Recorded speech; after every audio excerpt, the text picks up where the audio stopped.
सहनाववतु सहनौ भुनक्तु सह वीर्यं करवावहै तेजस्विनावधीतमस्तु मा विद्विषावहै। ओम शांति शांति शांति।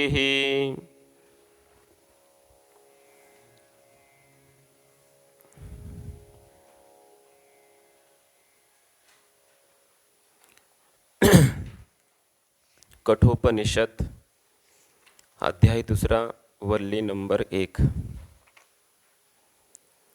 यम भगवान नचिकेताला नचिकेताने विचारलेल्या प्रश्नाचं उत्तर देत आहेत। तिसरा वर मागितला होता आत्मस्वरूपाचं ज्ञान। आत्मा कसा आहे, आत्म्याचं स्वरूप काय आहे, ज्याच्याविषयी देवतांच्या मनामध्ये संशय निर्माण झाला, असं तत्व काय आहे। या इयम प्रेते विचिकित्सा, मृत्यूच्या नंतर हा जीवात्मा असतो की नाही, असतो तर कसा असतो।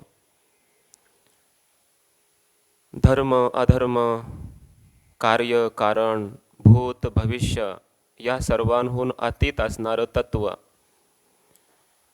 विष्णोः परमं पदम असं ज्याला म्हटलंय ते पद काय आहे, आणि ज्याच्यापेक्षा पर सूक्ष्म व्यापक काही नाही असं कोणतं तत्व आहे, असं हे सगळं नचिकेताने विचारलेलं आहे। अर्थात हे आत्मरहस्य, अध्यात्माचं रहस्य विचारलेलं आहे। प्रश्न कसा असावा त्याचं मार्गदर्शनही आपल्याला या उपनिषदातून मिळतं। सद्गुरूंना किंवा एखादा अनुभवी महात्मा भेटल्यानंतर त्यांना आपण काय विचारावं, परिप्रश्नेन सेवया, पण परिप्रश्न कोणता करावा असा प्रश्न असावा। आणि या संबंधाने आपल्या अंतःकरणामध्ये एकनिष्ठा असली पाहिजे, नचिकेताप्रमाणे की मला हेच पाहिजे, जगातलं मला दुसरं काहीही नकोच आहे, मला आत्मरहस्य सांगा। आणि मग त्याची निष्ठा बघून खऱ्या अर्थाने या वल्लीमध्ये ते आत्मरहस्य सांगण्याला यम भगवान प्रारंभ करतायत केलेला आहे। काल आपण बरेचसे श्लोक पाहिलेत। वेगवेगळ्या पद्धतीने आत्मस्वरूप समजावून सांगण्याचा प्रयत्न या ठिकाणी श्रुती माता करत आहे। काल आपण पाहिलं की रूप रस गंध स्पर्श विषय बाह्य घटादी पदार्थ या सर्वांना आपण ज्याच्या द्वारा जाणतो त्याला आत्मा म्हणतात, असं 3ऱ्या श्लोकामध्ये सांगितलं आहे। 4थ्या श्लोकामध्ये सांगितलं की स्वप्नामध्ये जे पदार्थ असतात त्यांचं प्रकाशन जो करतो, जागृतीमध्ये जे पदार्थ आहेत त्यांचं प्रकाशन ज्याच्यामुळे होतं, असा जो महान विभू आत्मा आहे त्याला जाणल्यानंतर कोणताही धीर पुरुष शोक करीत नाही। या पद्धतीने आत्मस्वरूपच सांगितलं। पुढे 5व्या मंत्रामध्ये आपण पाहिलं की य इमं मध्वदम वेद, जो साधक आत्मस्वरूपाला असं जाणतो की तो आत्मा मध्वद आहे, कर्माची फल भोगणारा आहे, असं जवळून आत्मस्वरूपाला जो जाणतो। ईशानं भूत भव्यस्य, भूत म्हणजे भूतकाळ, भव्य भविष्यकाळ आणि वर्तमान काळ, कालत्रयाचा जो ईशिता आहे, आत्मा आहे, अशा आत्मस्वरूपाला जो जाणतो, न ततः विजुगुप्सते, त्यानंतर तो मग आपलं रक्षण व्हावं अशा प्रकारची इच्छा करीत नाही, तो अभयाला प्राप्त होतो। त्यानंतर समष्टी जीव या रूपाने त्या आत्मस्वरूपाला जाणलं पाहिजे। हिरण्यगर्भाच्या रूपाने तो आत्माच प्रकट झालेला आहे। ईश्वरापासून जो सुरुवातीला पंचमहाभूतांच्याही अगोदर उत्पन्न झाला, सर्व प्राणीमात्रांच्या बुद्धिरूपी गुहेमध्ये जो स्थित आहे त्याला हिरण्यगर्भ म्हणतात. तेच ब्रह्म हिरण्यगर्भाच्या रूपानं प्रकट झालेलं आहे. एतद वैतत, तू विचारलेल्या प्रश्नाचं उत्तर हेच आहे. त्यानंतर आपण 7व्या मंत्रामध्ये पाहिलं की अदिती असं त्याला म्हटलेलं आहे. जी देवतामयी आहे, हिरण्यगर्भाच्या रूपाने ती प्रकट झालेली आहे. सर्व प्राणीमात्रांच्या हृदयाकाशामध्ये ती प्रवेश करून राहणारी आहे. त्या हिरण्यगर्भरूप अदितीलाच ब्रह्म म्हणतात. तेच ते परमतत्व आहे. या पद्धतीने तेच आत्मरहस्य सांगितलेलं आहे. आणि किंच एवढंच नाही तर पुन्हा याज्ञिक ज्याच्या उद्देशाने यज्ञ करतात, योगी ज्याचं ध्यान करतात आणि सतत प्रमादरहित राहून ज्याचं ध्यान चिंतन साधक करीत असतात त्याला ब्रह्म म्हणतात. तेच ब्रह्म कोण आहे, कोणत्या रूपाने आहे, तो अग्नीच्या रूपानं सुद्धा तेच आहे, असं वर्णन या 8व्या मंत्रामध्ये श्रुती माता करीत आहे. अरण्योर्निहितो जातवेदा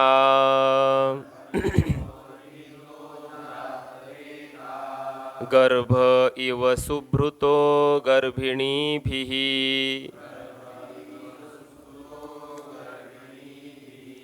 दिवे दिव ईड्यो जागृवद्भिर्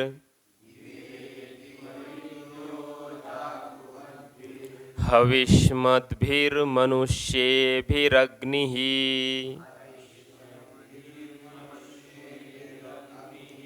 एतद्वैतत् अरण्योर्निहितो जातवेदा गर्भ इव सुभृतो गर्भिणीभिः दिवे दिव ईड्यो जागृवद्भिर् हविष्मद्भिर्मनुष्येभिरग्निः एतद्वैतत् अरण्योर्निहितः जातवेदाः गर्भे इव सुभृतः गर्भिणीभिः दिवे दिवे ईड्यः जागृवद्भिः हविष्मद्भिः मनुष्येभिः अग्निः एतद्वैतत्. उदाहरण दिले अगोदर. गर्भिणीभिः सुभृतः गर्भः इव. ज्याप्रमाणे गर्भिणी स्त्री काय करते, आपल्या गर्भाला योग्य असं अन्न पाणी ग्रहण करून पुष्ट करते, सांभाळते. कोण? एखाद्या गर्भिणी स्त्री, गरोदर असणाऱ्या स्त्री आपल्या त्या गर्भातील बाळाला योग्य अशा प्रकारचं अन्न पाणी ग्रहण करून त्याला पुष्ट करावं लागतं, सांभाळावं लागतं. त्याप्रमाणे अरण्योर्निहितः जातवेदाः अरण्योः निहितः. त्याप्रमाणे हा जातवेदा नावाचा अग्नी, अग्नीला जातवेदा म्हणतात. ईशावास्य आपलं केनोपनिषदामध्ये आपण पाहून आलोय. अग्निर्वा अहमस्मी ती जातवेदा वा अहमस्मी. अग्नी म्हणू लागला ना, मी जातवेद आहे, मला संपूर्ण वेदांचं ज्ञान आहे. किंवा जातवेदा शब्दाचा अर्थ केला आहे ज्याला जन्माला आलेल्या सर्व वस्तूंचं ज्ञान आहे, त्याला म्हणायचं जातवेदा. ईश्वर तुल्य सर्वज्ञ कल्प असं त्याला म्हटलंय. सर्व जाणणारा. अग्नी सर्वत्र आहे ना, ओतप्रोत आहे. प्रत्येक वस्तूमध्ये अग्नी आहे. पाण्यात सुद्धा अग्नी आहे. वायूपासूनही अग्नी निर्माण करतात. सर्वत्र अग्नी आहे. त्यामुळे सर्व पदार्थांना तो जाणतो, म्हणून त्याला जातवेदा म्हणतात. असा अग्नी अरण्योर्निहितः, तो 2 अरणींच्या मध्ये स्थित आहे. यज्ञ करत असताना अर्थसंग्रहामध्ये वगैरे हा विषय गेलेला आहे, तर ज्यांनी शिकलंय त्यांना हे ध्यानात येईल. अरण्योर्निहितः 2 अरणी, 2 काष्ठा असतात, त्यांना असं घासायचं आणि मग घासल्यानंतर तो अग्नी प्रकट होतो. त्याच्यापासूनच यज्ञ अग्निनारायण प्रकट केला जातो. आपला माचीस फुकून अशा प्रकारे किंवा लायटरनं असा अग्नी पेटवल्या जात नाही. यज्ञाचा अग्नी त्या अरणीमध्ये प्रकट केला पाहिजे. जसे आपण गारगोट मारतो ना, मंथन त्याला केलं जातं. मंथन करतात आणि मंथन करून मग त्याच्यापासून अग्नी प्रकट केल्या जातो. तसा त्या दोन अरणीरूपी काष्ठांच्या मध्ये तो त्या गर्भाप्रमाणे स्थित असतो. कोण? अग्नी. असा जो अग्नी आहे. अजून कसा? दिवे दिवे ईड्यः. दररोज. दिव शब्दाचा अर्थ आहे दिवस. दिव दिवस, फक्त स लावा पुढं. दिव म्हणजे काय? दिवस. कारण दिवसा प्रकाश असतो की नाही? दिव प्रकाशने धातू आहे म्हणून त्याचा अर्थ होतो दिवस. दिवसा प्रकाश आहे म्हणून दररोज. दररोज. ईड्यः अर्थात स्तुत्यः. त्या अग्नीची स्तुती केली जाते. ओम अग्निमीळे पुरोहितम यज्ञस्य ऋत्विजम. असं त्या अग्नीचं वर्णन दररोज केलं जातं. असा हा अग्नी आहे. कुणाकडून वर्णन केलं जातं? जागृवद्भिः. सतत जागे राहणारे, म्हणजेच दक्ष राहणारे, सावध राहणारे, कोणत्याही प्रकारचा प्रमाद न करणारे असे जे साधक आहेत त्यांच्याद्वारे. हविष्मद्भिः. जे होम सामग्री युक्त अशा प्रकारचे पुरुष आहेत, रोज होम करणारे, यज्ञ करणारे, अशा प्रकारचे जे पुरुष आहेत त्यांच्याद्वारा. मनुष्येभिः. त्याचप्रमाणे मनुष्यैही असा अर्थ करायचा. मनुष्यांच्याद्वारे जे योगी आहेत, ध्यान करणारे आहेत, अशाही मनुष्यांच्या द्वारा अग्निही दिवे दिवे ईड्यः. असा अग्नी हा दररोज स्तुत्य असतो. असा जो अग्नी आहे ना, एतत् वैतत्. हेच ते परमतत्व ब्रह्म आहे.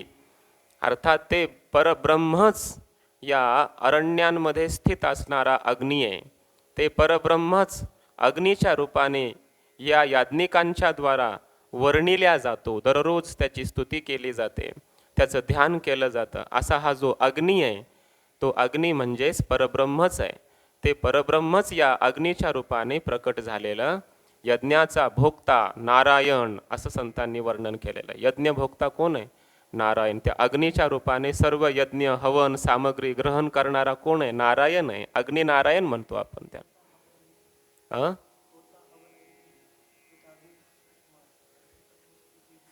वा. होता हवन केले. होता हवन मी केले. तेथ अग्नित्व स्वरूप हां माझे. तेथ हुतक वस्तू जे जे तेही मीचे. होता, हवन, अग्नी आणि त्याच्यामध्ये जे काही हव्य वस्तू आहेत त्या सर्व कोण आहे? परमात्मा म्हणतात मी आहे. अहम वैश्वानरो भूत्वा प्राणिनाम देहमाश्रितः. अर्थात तो वैश्वानर सांगितला आपल्या उदरामध्ये असलेला.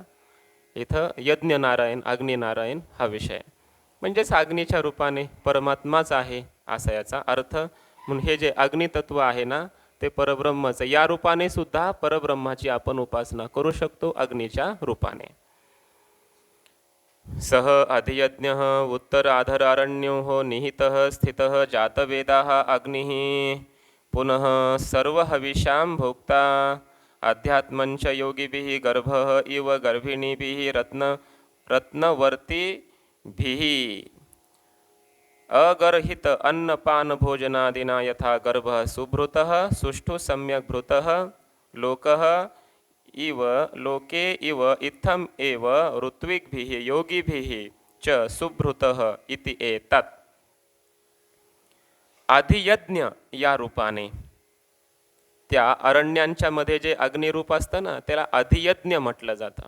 कारण यज्ञमाधिकृत्य, यज्ञासाठी तो त्या ठिकाणी स्थित आहे म्हणून त्याला अधियज्ञ म्हटलं जातं.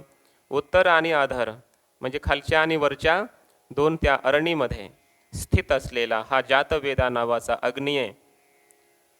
पुनः अजून कसा? सर्व हविषाम भोक्ता. त्याच्यामध्ये जे काही हवन केलं जातं की नाही त्या सर्व हविष्य सामग्रीचा तो भोक्ता आहे. अग्नीमध्येच हवन केलं जातं म्हणून अग्नीच भोक्ता आहे.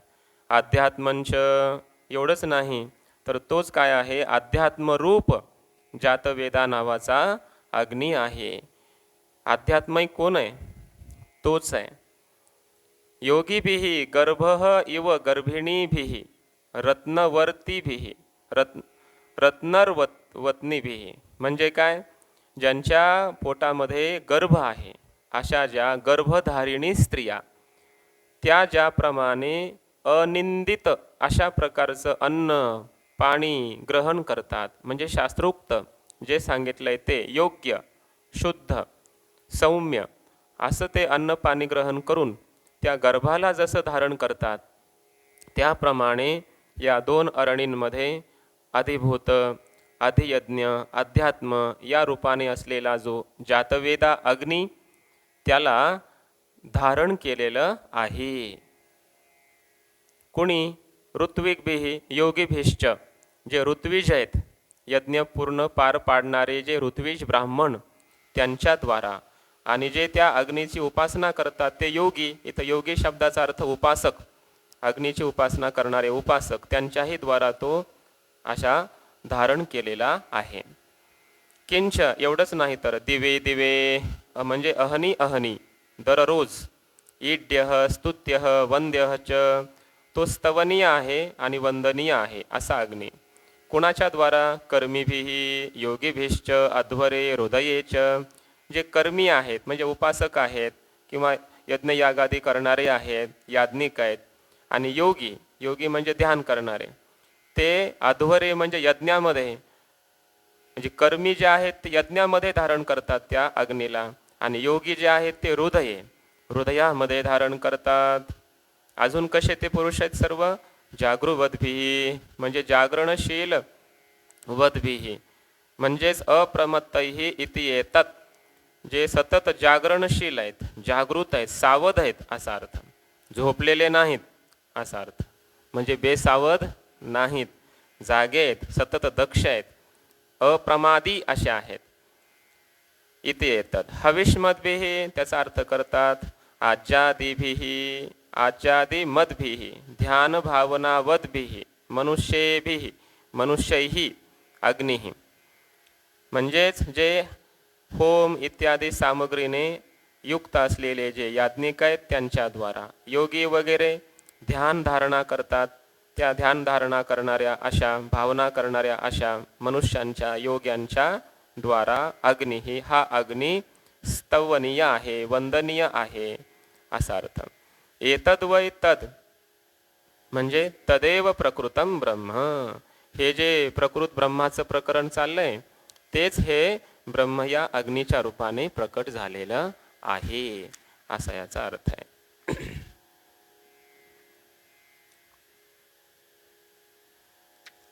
किंच एवढंच नाही तर, आता हे अग्नीमध्ये ब्रह्मदृष्टी सांगितली या मंत्रामध्ये, आता पुढच्या मध्ये प्राणामध्ये ब्रह्मदृष्टी सांगतात. प्राणच काय आहे, ब्रह्म आहे या रूपाने सांगतायत. यतश्चोदेति सूर्योस्तम यत्र च गच्छति तं देवा सर्वे अर्पितास् सर्वे अर्पितास्तदुनात्येति कश्चन एतद्वै तत्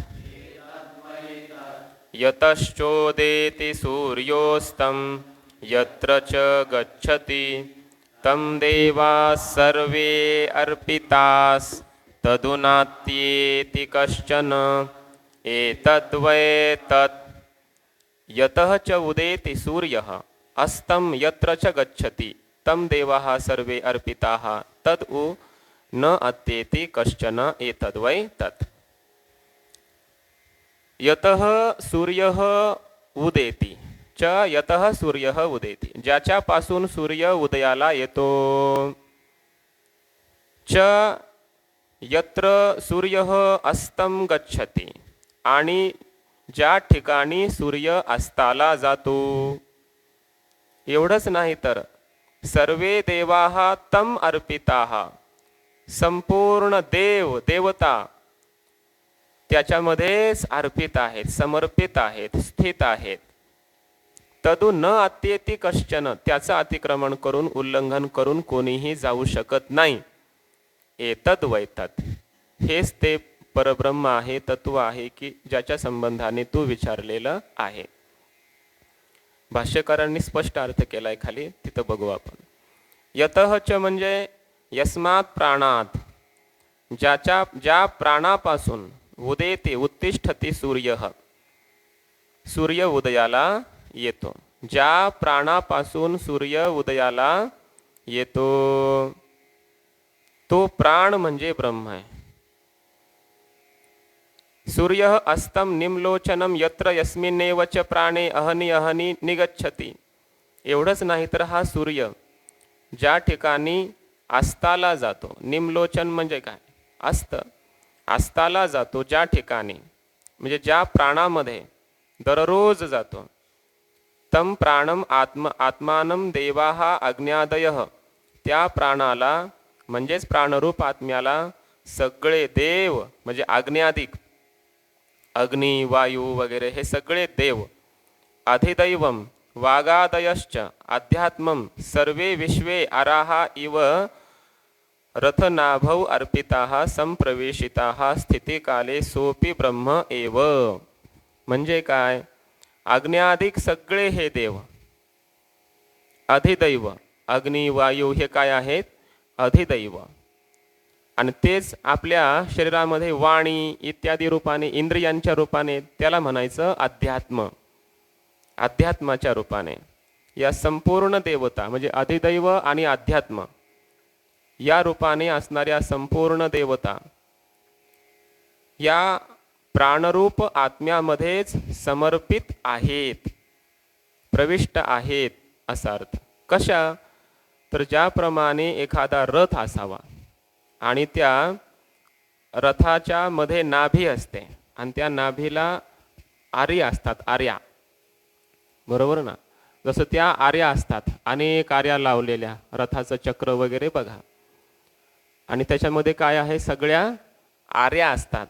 त्या जसं त्या रथामध्ये समर्पित आहेत, त्याप्रमाणे हे सगळ्या देवता या प्राणरूप आत्म्यामध्ये समर्पित आहेत असा अर्थ. स्थितिकाले सह अपि ब्रह्मैव. स्थितिकालामध्ये त्याला सुद्धा काय म्हणतात, ब्रह्म म्हणतात. स्थितिकालामध्ये म्हणजे जेव्हा ही जगत आहे, स्थिती आहे, प्रलय काळाचा विषय नाही चाललेला. कुठला विषय चाललाय, स्थिती कालामध्ये. स्थिती कालामध्ये या संपूर्ण देवता इंद्रियांच्या रूपाने, अधिष्ठात्री देवता या रूपाने या प्राणामध्ये समर्पित असतात. त्या प्राणाला सर्वात्मक ब्रह्म म्हटलं जातं. तदेतत् सर्वात्मकं ब्रह्म तदु न आत्येति न आतिथ्य तदात्मकतां तदन्यत्वं गच्छति कश्चन कश्चिदपि एतद्वैतत्. त्याचं अतिक्रमण करून कोणीही जाऊ शकत नाही, कारण जिथं जाणार तिथं ब्रह्म आहेच आहे. अर्थात त्या परब्रह्माचं स्वरूप एकदा प्राप्त केलं की पुन्हा कोणीही त्याच्याहून भिन्न होऊ शकत नाही, असा याचा अर्थ भाष्यकारांनी. त्याचं अतिक्रमण करून जाणं म्हणजे त्याला सोडून जाणं ना. एखाद्या वस्तूच्या पलीकडे गेलो आपण त्याला सोडून, म्हणजे काय, त्याचा अर्थ भाष्यकार करतायत. एकदा त्या प्राणाची उपासना केली, परब्रह्म रूपाला प्राप्त झाला, उपासक परब्रह्म रूप झाला की पुन्हा त्या परब्रह्माहून तो भिन्न होऊ शकत नाही. का लवणाची कुंजरी सुदलिया लवण सागरी, ती होयची ना माघारी परती जैसे. जसं मीठ पाण्यामध्ये मिसळलं की पुन्हा वेगळं करता येत नाही, बरोबर ना. त्याप्रमाणे एकदा परब्रह्म झाला हा उपासक की पुन्हा परब्रह्माहून भिन्न होऊ शकत नाही. यद्गत्वा न निवर्तन्ते तद्धाम परमं मम, असं त्याला म्हणायचं. ऊसापासून एकदा साखर झाली की पुन्हा साखरेचा ऊस होत नाही. साखरेचा मागवता बुद्धिमंतपणेही घेऊ जाता, ऊस नोहे पंडुसुता जिया परी. कितीही मोठा बुद्धिमान असला तरी ऊसाची साखर करील, पण साखरेचा ऊस त्याला करता येत नाही. त्याप्रमाणे एकदा परब्रह्म झाला की पुन्हा त्या उपासकाला, साधकाला किंवा त्या तत्ववेत्याला पुन्हा जन्म मरण हे प्राप्त होत नाही, कारण तो परब्रह्म होतो, त्याच्याहून भिन्न होऊ शकत नाही. याला म्हणायचं तदो नात्येति कश्चन, त्याचं अतिक्रमण कोणी करू शकत नाही. अर्थात हे बघा, सर्व देवता कुठं अर्पित आहेत? इथं देवता शब्दाचा अर्थ काय केला? इंद्रिय. बरोबर ना? सगळ्या देवता कुठं अर्पित आहे? तम देवा सर्वे अर्पिता. देव म्हणजे इंद्रिय. इंद्रियाच्या रूपानं कोण आहेत? देवताच आहेत की नाही? बाहेर अधिदैव रूपाने आहेत. बाहेरच्या अधिदैव देवता या समष्टी प्राणामध्ये अर्पित आहेत. आणि अध्यात्म रूपाने असणाऱ्या संपूर्ण देवता म्हणजे इंद्रियांच्या रूपानं असणाऱ्या देवता, जसं सूर्य नेत्राच्या रूपानं आहे, चंद्र मनाच्या रूपानं आहे. बरोबर ना? इंद्रियांच्या अधिष्ठात्री देवता आहेत या, म्हणजे इंद्रियांच्या रूपानं प्राणात अर्पित आहेत, अंतरप्राणामध्ये आतला. बरोबर ना? प्राण जर गेला, आपण ती कथा पाहतो, प्राण गेला की इंद्रिय राहत नाहीत. इंद्रिय मागे मागे लगेच प्राणाच्या जाऊ लागतात. प्राणानं शरीर धारण केलं, इंद्रिय राहतात. म्हणजे इंद्रिय रूपी देवता प्राणात अर्पित आहेत आणि बाहेरच्या संपूर्ण अधिदैव रूपी देवता समष्टी प्राणात अर्पित आहेत. समष्टी प्राण जरा रोखून ठेवू द्या, देवतांचा लगेच श्वास गुदमरून जाईल. समजतंय ना? म्हणजे प्राणातच आहेत ह्या सर्व. समष्टी वायू घ्या बाहेरचा किंवा आतला प्राण घ्या, सर्व देवता अर्पित कुठे आहेत? प्राणात आहेत. मग ते प्राण तत्व महत्वाचं आहे की नाही? ते प्राण जीव धारण आहे, प्राणच आहे आपला जीव. मग ते प्राण रूपाने कोण आहे? एतद्वैतत, अर्थात ते परब्रह्मच प्राण रूपाने प्रकट झालेलं आहे, असा अर्थ.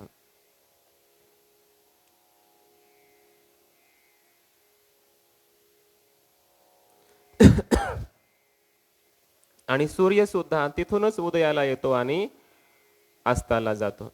अर्थात हिरण्यगर्भ रूप समष्टी प्राण, त्याच्यापासूनच सूर्य उदयाला येतो पुढं आणि तिथंच अस्ताला जातो. या समष्टी प्राणामध्येच हा सूर्य उदयाला येतोय आणि अस्ताला जातोय. अर्थात सूर्याचंही प्रकाशन करणारा हा प्राण आहे, असा अर्थ. यद ब्रह्मादि स्थावरांतेषु वर्तमानं तत्तत उपाधित्वाद ब्रह्मवद अवभासमानं संसारी अन्यत परस्माद ब्रह्मणः इति मा भूत कस्यचित आशंका इति इदम आह. आता महत्वाचा विषय सुरू झाला. म्हणजे आतापर्यंत नव्हता असं नाही, म्हणजे हे बाहेरचं वर्णन होता. बरोबर ना? जेव्हा आपल्याकडं जवळून येतं तेव्हा सोपं जातं समजायला. मग आता कुणाला अशी शंका होऊ नये की ब्रह्मदेवापासून तर स्थावर अशा प्रकारच्या या वृक्षांपर्यंत, पदार्थांपर्यंत संपूर्ण प्राणी मात्रांमध्ये वर्तमान आहे हा आत्मा. भिन्न भिन्न उपाधींना तो धारण केलेला आहे, म्हणून तो जणू काही ब्रह्म नाही असं वाटतं. कारण त्या उपाधींनी तो युक्त झाला. ह्या सगळ्या स्थावर जड अशा उपाधींच्या रूपाने कोण आहे? ब्रह्मच आहे. हे विश्व सर्वम खलविदम ब्रह्म, परमात्माच हे जगत झालाय की नाही? संतांची कितीतरी अशा अभंग ओव्या आहेत की नाही? परमात्माच हे जगत झालेलं आहे. एकी एकटाची आसोनी एकला, विश्वी विश्वाकार होऊनिया ठेला, जया परिवो तैसाची गमला, नंद नंदन हा अचो जांब. ज्याला त्याला तसा तसा वाटू लागतं. आपण म्हणतो फॅन आहे हा, आपण म्हणतो हे पुस्तक आहे, आपली ही भावना. संत म्हणतात हा नंदनंदन. हा कोण आहे? नंदनंदन आहे. हा अचोज आहे. न तुम्हाला नाही कळणार, हा याच्याविषयी तुम्हाला नाही बोलता येणार, तुम्हाला नाही समजणार हा, असा आहे हा. पण तुम्ही ज्याला जग म्हणता त्याला आम्ही नंदनंदन म्हणतो, असं संतांचा अनुभव आहे. जगाच्या रूपानं कोण झालाय? परमात्माच झालाय. पण मग अशी शंका होऊ नये की या आब्रह्म म्हणजे जीवांच्या रूपाने पण परब्रह्मच आहे आणि जड जगताच्या रूपाने पण परब्रह्मच आहे. मग इथे शंका माभूत, अशी शंका होऊ नये की ते परब्रह्म माझ्याहून भिन्न आहे. परब्रह्म या माझ्याहून कसं आहे? भिन्न आहे. अशी कोणाला शंका होऊ नये यासाठी यमराज पुढच्या मंत्रामध्ये नचिकेताला समजावून सांगतायत की असं जे परब्रह्म आहे ना ते आपणच आहेत, मीच आहे ते, असा अपरोक्ष उपदेश करतायत पुढच्या मंत्रात. आणि भेदाची निंदा करतायत, म्हणजे भेद दृष्टी करू नकोस, ते परब्रह्म मीच आहे असं अभेदानं त्याला जाण, अशा प्रकारे उपदेश करतायत. यदेवेह तदमुत्र यदमुत्र तदन्विह मृत्यो समृत्युमाप्नोति य इह नानेव पश्यति यदेवेह तदमुत्र यदमुत्र तदन्विह मृत्यो समृत्युमाप्नोति य इह नानेव पश्यति. या सर रामकृष्ण. बसा खुर्चीवर बसा. नाही तिथं पलीकडे खुर्ची आहे सर. बसा. यद एव इह तद अमुत्र यद अमुत्र तदनु इह मृत्योः सह मृत्युम आपनोति यह इह नाना इव पश्यति. यत म्हणजे जे तत्व, इह एव इथं आहे म्हणजे आपल्या या देह इंद्रियादी संघातामध्ये आहे. जे तत्व म्हणजे आत्मतत्व आपल्या या देहामध्ये आहे. तद अमूत्र तेच तत्व या जगतामध्ये ओतप्रोत असणारं देहा इंद्रियादिकाहून पलीकडे असणारं परब्रह्म आहे असा अर्थ घ्यायचा. समजतंय ना. यद इह जे देहामध्ये तत्व आहे तद अमूत्र तेच या जगामध्ये ओतप्रोत जगत अधिष्ठान परब्रह्म आहे असा अर्थ. समजतंय. यद अमूत्र आणि जे परब्रह्म आहे तद अनु इह तेच या देहामध्ये आहे. अर्थात अहम सहा सहा अहम हे सांगायचं आहे. मीच ते परब्रह्म आहे आणि परब्रह्मच मी आहे. जे या देहात आहे तेच परब्रह्म आहे आणि जे परब्रह्म आहे तेच या देहात आहे असं याचा. मग दोन्ही काय झाले, एक झाले. आणि जर कोणी यांना भेदाने पाहिलं, परब्रह्म वेगळं आणि मी आत्मा वेगळा, मी उपासक ते उपास्य, असा भेद जर कोणी पाहिला, सह मृत्यू हो मृत्युम आपनोती, तो मृत्यूतून मृत्यूलाच प्राप्त करील किंवा करतो. उपजोनी करंटा नेने अद्वैत वाटा रामकृष्णी पैठा कैसा होय. जन्माला येऊन तो करंट आहे ज्याला अद्वैताचा मार्ग सुचत नाही. अर्थात त्याला अद्वैत नेणे म्हणजे जाणत नाही, कळत नाही. करंट आहे तो, ज्ञानाचं दुर्भाग्य आहे ते, म्हणजे ज्ञानदृष्टीने तो दुर्भागी आहे असा अर्थ. तो मृत्यूतून मृत्यूला प्राप्त होतो म्हणजे जन्म मरण त्याला प्राप्तच होत राहणार. कोणाला, यह जो इह या आत्मस्वरूपामध्ये नाना इव पश्यते, जणू काही भेद पाहतो, नाना पाहतो. नाना म्हणजे नाना नावाचा व्यक्ती असा अर्थ नाही घ्यायचा. नाना म्हणजे आपले चंदेले नाना नाही. नाना शब्दाचा अर्थ द्वैत, भेद असा अर्थ. म्हणून जो परब्रह्मामध्ये ना आपल्यामध्ये भेद पाहतो, द्वैत पाहतो, त्याला मृत्यूतून मृत्यूकडे जावं लागेल असा याचा अर्थ आहे. सूचना आहे, सावध करणं हे. भाष्य बघा. यद एव इह जे इथंच आहे म्हणजे कार्य करण उपाधी समन्वितम. कार्य शरीर, करण इंद्रिय वगैरे या उपाधींनी युक्त आहे. संसार धर्मवद अवभासमानम अविवेकीनाम, अविवेकी अज्ञानी लोकांना संसारी धर्मांनी युक्त असं चैतन्य हे वाटायला लागतं. म्हणजे कर्ता भोक्ता जन्म मरणवान अशा प्रकारचा हा जीव वाटायला लागतो. असा जो हा जीव आहे तदेव तेच स्वात्मस्थम आपल्या स्वरूपामध्ये असलेलं हे जे आत्मतत्व आहे ते अमूत्र. अमूत्र म्हणजे नित्य विज्ञान घन स्वभावम सर्व संसार धर्म वर्जितम ब्रह्म. नित्य ज्ञान स्वरूप असलेलं ज्ञान घन हे त्याचं काय आहे, स्वरूप आहे. असं कोण आहे, सर्व संसाराच्या धर्मांनी रहित, उपाधी वेगळे तुम्ही निर्विकार, काहीच संसार तुम्हा नाही, असं संसाराच्या सर्व धर्मांनी उपाधींनी रहित असलेलं जे ब्रह्म आहे तेच ते. म्हणजे या देहामध्ये असणारं जीवचैतन्य तेच हे असं ब्रह्म चैतन्य आहे असा अर्थ. आणि यच्च अमूत्र म्हणजे आमुष्मिन आत्मनि स्थितम तदेव इह म्हणजे नाम रूप कार्यकरण उपाधीम अनुविभाव्यमानम न अन्यत. आणि जे अमूत्र आहे म्हणजे जे स्वी महिमनी प्रतिष्ठित असं ज्याचं वर्णन केलंय, असं जे परब्रह्म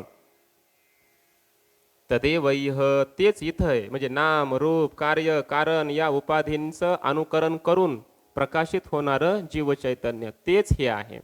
म्हणजे परब्रह्मच या जीवचैतन्याच्या रूपानं आहे आणि हे जीवचैतन्यच काय आहे, शिवचैतन्य आहे. समजतंय ना.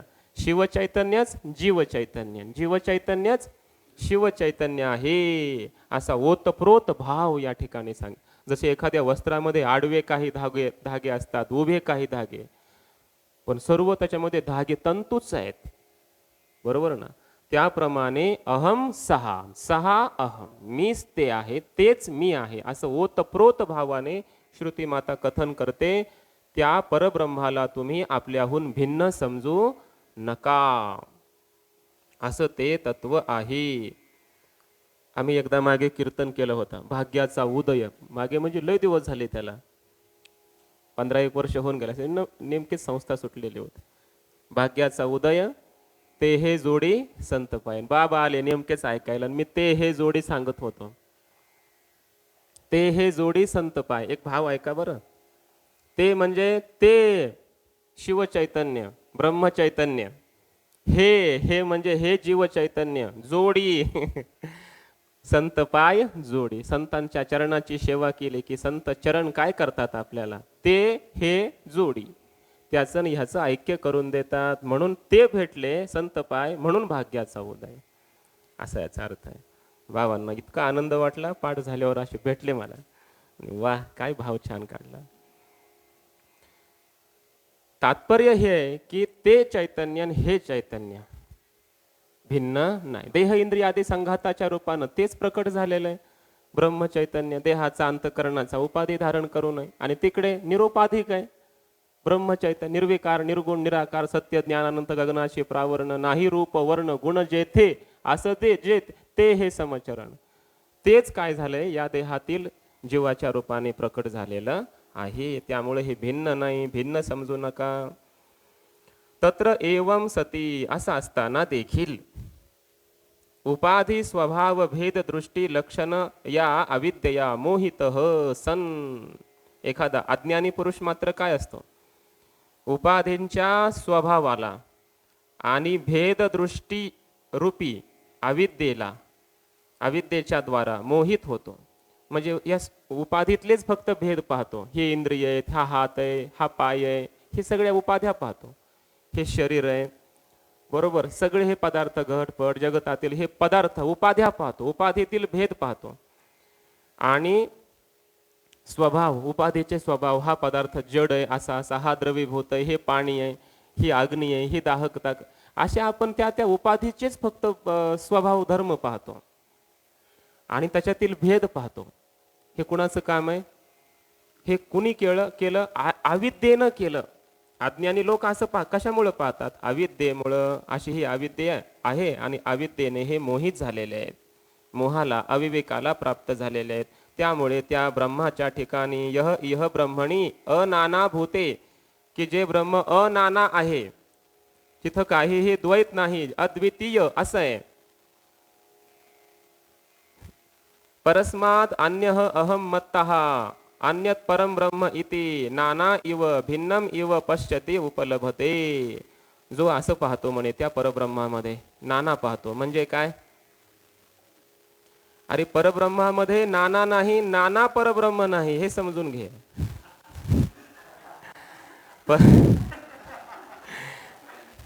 काय चुकलं का माझं?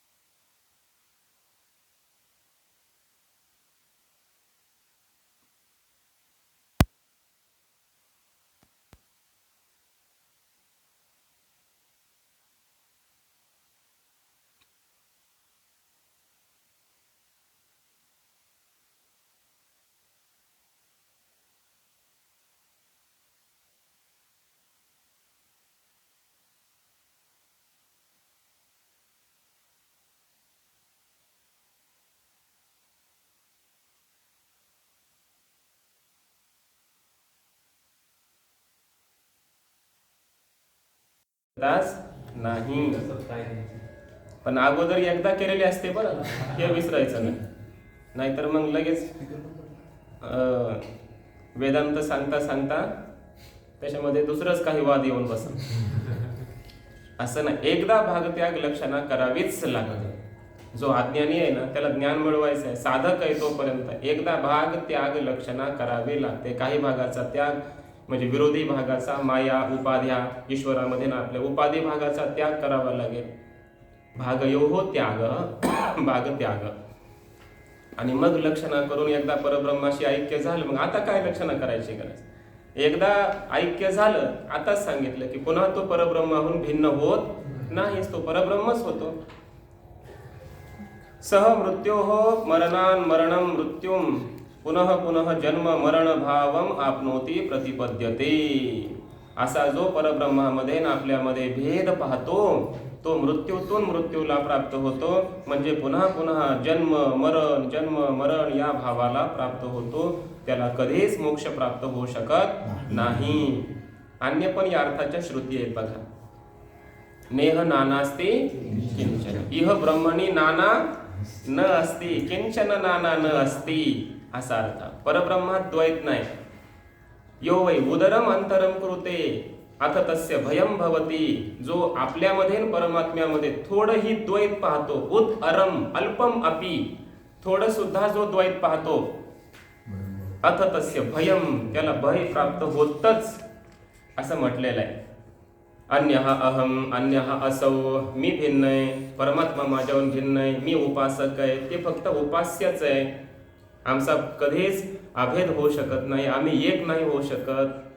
असं जो भिन्नत्वाने उपासना करतो त्या उपासना करणाऱ्याचं वर्णन चाललंय बरं. बाकीची सोडूनच द्या, जे पूर्ण अज्ञानी आहेत, ज्यांना हे माहितीच नाही ज्ञान, त्यांचा विषयच नाही चालला. विषय चाललाय उपासकांचा. साधना उपासना भजन चिंतन करणाऱ्यांचा विषय चाललाय. ते परमात्म्यामध्ये ना आपल्यामध्ये भेद पाहून उपासना करत असतील तर सदेवानाम पशु असं म्हटलंय उपनिषदामध्ये. देवतांचे, जसा एखादा शेतकऱ्याचा बैल असतो की नाही, तो पाहिजे तसं त्या बैलाचा वापर करून घेतो, चालत नसेल तर मारतो, बसला तर शेपूट पिळतो. का? शेतकऱ्याचा स्वार्थ आहे, त्याला ते नांगरून घ्यायचं आहे, त्याच्यासाठी तो खाऊ पिऊ घालतो, त्याला दष्टपुष्ट पण करतो. का? त्या बैलावर प्रेम आहे म्हणून का? नाही, आपल्या शेतीसाठी म्हणून. तसे ह्या मग सर्व देवता वगैरे वगैरे ज्यांची तो उपासना करतोय त्या भक्ताचा वापर करून घेतात. आम्हाला हे दे, आम्हाला ते दे, आमची अशी उपासना कर, आमची तशी सेवा. एखाद्या पशुप्रमाणे त्याला राबवतात. सदेवानाम पशु असं म्हटलंय, असं त्याचा. म्हणून उपासना आहे. आमच्या वाङ्मय संत वाङ्मयातही उपासना सांगितली, पण कशी? ब्रह्मस्थानी पावावया, उपासना प्रस्थान असं म्हटलंय. इथं पावावया उपासना ब्रह्मस्थानी प्रस्थान असा याचा अर्थ आहे. म्हणून इथं भेद आहे. मी तू पण जाऊ दे दुरी, एकची घोंगडे पांघरू हरी असा याचा अर्थ आहे. आणि द्वैत पाहिलं तर दुजे जवळ घडे, तव तव संसार भय जोडे. तव तव संसार भय आणि तव तव जोडे. समजलं नाही? त्याला जोडे मग खावेच लागतील. कोणाचे?